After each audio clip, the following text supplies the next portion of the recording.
Another movie review for you.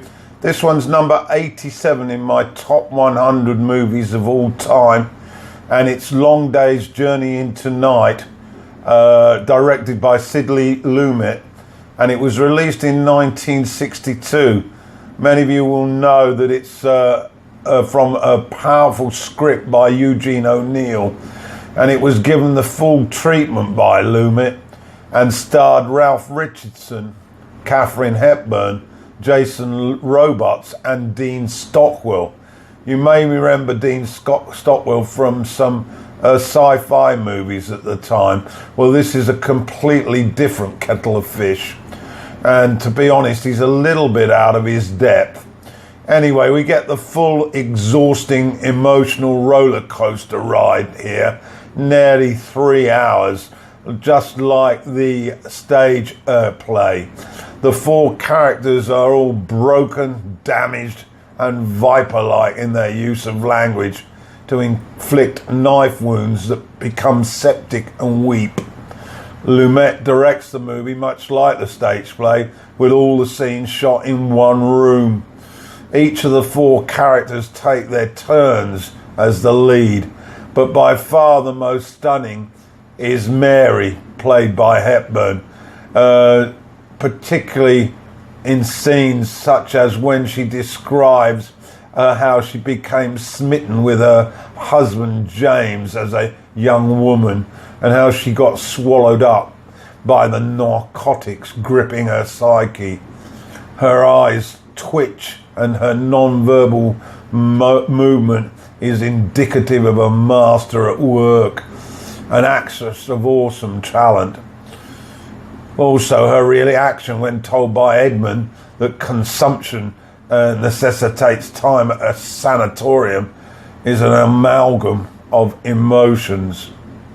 Richardson, who tries hard to discard his aristocratic English accent, and he throws daggers at his son Jamie for taking advantage of having an easy life without responsibilities. He's obsessed with being thrifty, and his sons see him as a miser, more interested in future business deals than taking care of his family. We hear him recall his rise to fame as a theatre actor, and how often he then replayed the same part as he became typecasted. Delving into the past is how we sympathise with him.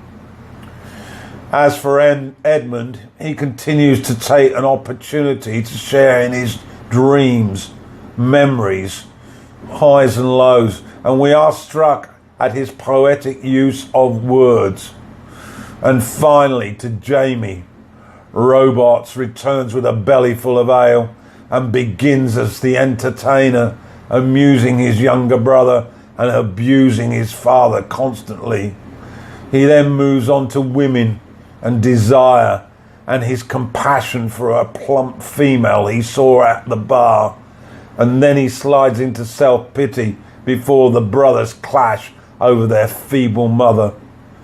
Jamie exposes how helpless he feels to affect both mother and brother. The tale stumbles towards the finale, brutal criticism outward and inward, with the foghorn repeatedly being blown, like the symbolic exposure of harsh truths being blurted out. The love and hate is in the heart of this dysfunctional family as Jamie slides into a drunken sleep. Father then rushes back to rationalise the irrational and provokes a response from Jamie's awakening. The family reunite in slumber, with Mary revisiting them with a combination of rambling piano and voice that has no impact on the numbed trio of male followers. And dear Mary takes us through to the final shot to remind us of how we got here. This review is just a brief snapshot of the 2 3/4 hour epic. It is worth the duration. And as I said, it's number 87 in my top 100 films of all time in black and white.